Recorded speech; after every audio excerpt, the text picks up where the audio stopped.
what advice would you give to a Christian leader? I don't care if he or she is in business or the church or ministry or whatever their setting would be. What advice would you give them about helping other people A, realize they have a purpose, and B, how to pursue it? I don't know that you ever just find it like check done, but Sure. but you're pursuing. What advice would you, based on your research, based on your experience, what would Yeah. you give? Oh my gosh. Okay. I'm going to give two answers to this. Thanks for asking. And honestly, I'm still on a journey. I've read a ton of research on this. There's so many perspectives. I'll give two answers. I think one, very practically, I would say journal. Writing down your thoughts. Don't filter yourself. What excites you? What drains you? What do you want your life to stand for? Like these kinds of things. Break away and make space to think. I remember I would call it like a purpose retreat. I remember I was working in Atlanta. I just booked a flight to San Diego with a backpack, my ukulele, no plan. And I just went out there and I was like, I want to live a life that's purposeful. I don't want to waste time. And I remember, I think it was on that trip on a flight, I sat next to the CFO of a company. I think he was the CFO of this successful company.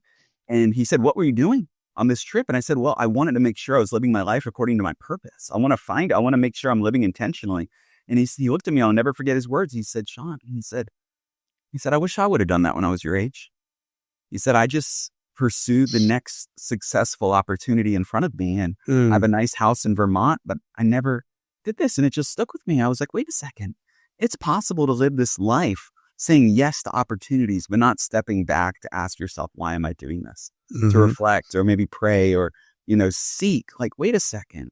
Just because there's good opportunities in front of me doesn't necessarily mean it's the great opportunity, or for folks that are driven by their faith, the God opportunity.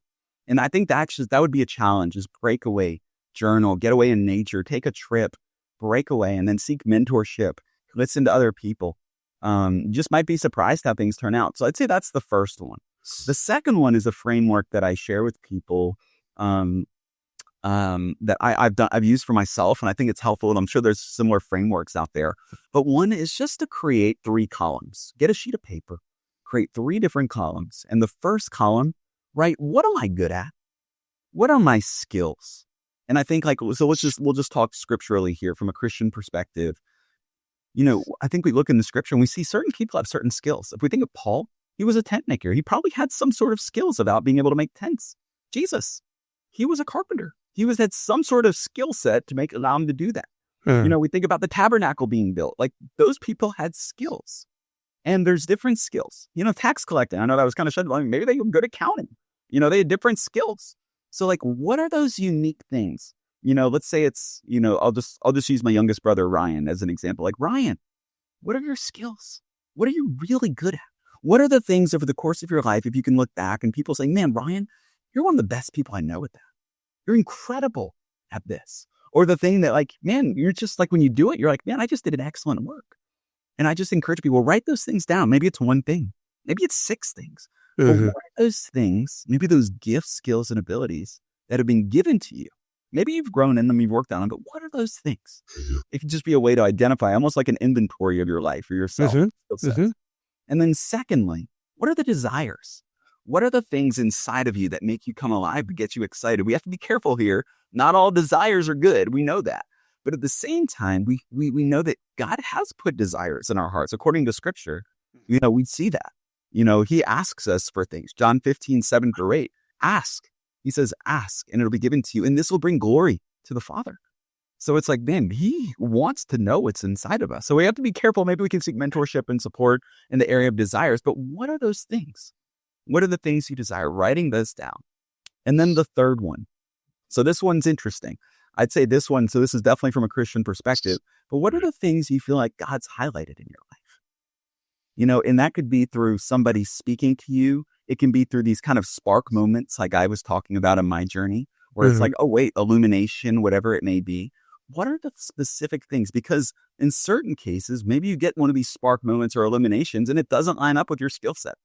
You think of plenty of stories where there's that, I'm not prepared for this. Think of Moses, I can't speak right, and it's well, there you go. So we don't want to leave out this third column of maybe there could be this spark or illumination towards things. So I just encourage people to think of their life. What are those moments or those things where Yeah. it's like, maybe there's some sort of calling here? And then taking all three of those. This is taking all three and really circling. Are there consistent themes here? Are there patterns here? And then creating a list. And I remember doing this for myself, saying, okay, based on this, I think this makes sense. I think this makes sense. And for faith-driven people, turn that into a prayer list and begin to pray those things. And I think that can bring some clarity. So how have I been made? What are the things put in me? And then what are the things that have been spoken about me? And That sounds so much like, in a way, the hedgehog principle that Jim Collins teaches, right? For a company to find its purpose, what's the one thing? And he talks about what can you be best in the world at?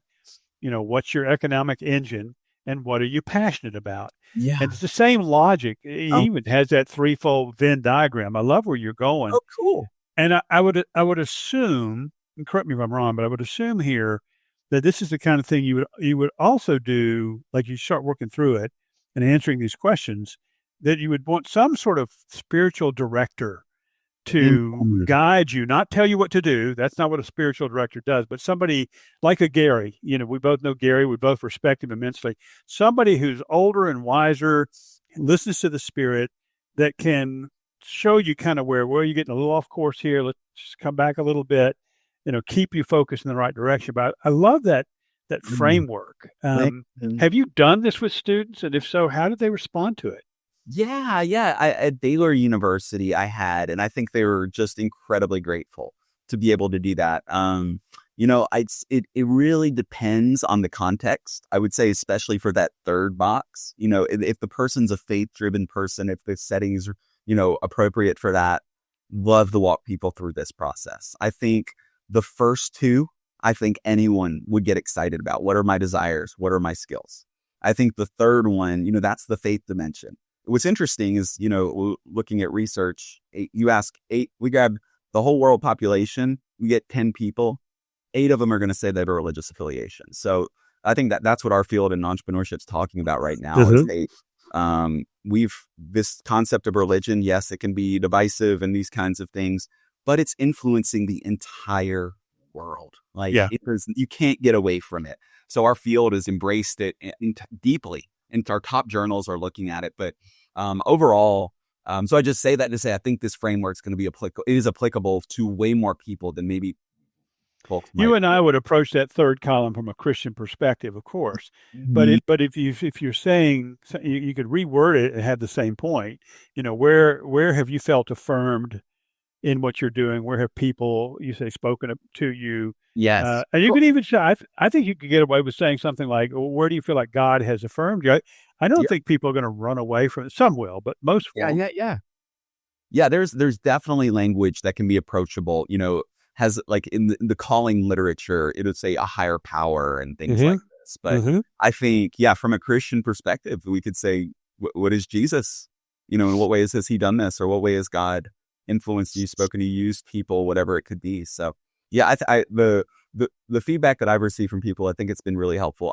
I did it for myself. I remember this is ultimately back in the day, I was in a tough point in my life, mid-20s, trying to start this business, was, oh my gosh, running out of money. It was really tough. And I used this framework, and I realized, wait a second, I want to use my skill set. I want to start this business that I've been dreaming of for 7 years. And that came out as one of the outputs after doing this exercise. Another one was that I want to engage in management consulting and using my accounting skills.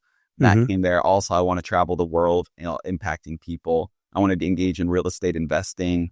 And then there was one other one. All of them came to pass, Mike. It was crazy over the course, but they were all, for me, it was just like, these are the activities, the purposeful activities I want to engage in this season. And I can have direction here. And all of them ended up coming to pass. And I was really grateful. So I hope that framework's helpful for the listeners. No, that's fantastic. I was going to ask you, do you have this in a short form somewhere that you could share with our listeners? Could they contact you and say, hey, send me this framework? Yeah, I'd be happy. Well, I'd be happy to put it together. It hasn't been something that I've formalized, but I'd be happy to do that. Yeah. How about this? I'll put it together, and it'll be available in case people want to reach out. I can send it to you. Perfect. Well, I'm going to give them your contact information if that's okay, and they can if they want it, they'll ask. If they don't, they won't. But Sure. people love tools like this, and that's why I brought up Jim Collins. That hedgehog principle Hmm. has helped a lot of companies get away from all the peripheral good things they could do Yeah. to figure out what is the thing that they must do. Hmm. And that it came out of I think it's out of built no, it's out of good to great, not built to Great. last. Yeah, yeah, I've It's heard of good it. to great. It's one of the principles of the companies that went from being pretty good to being great companies.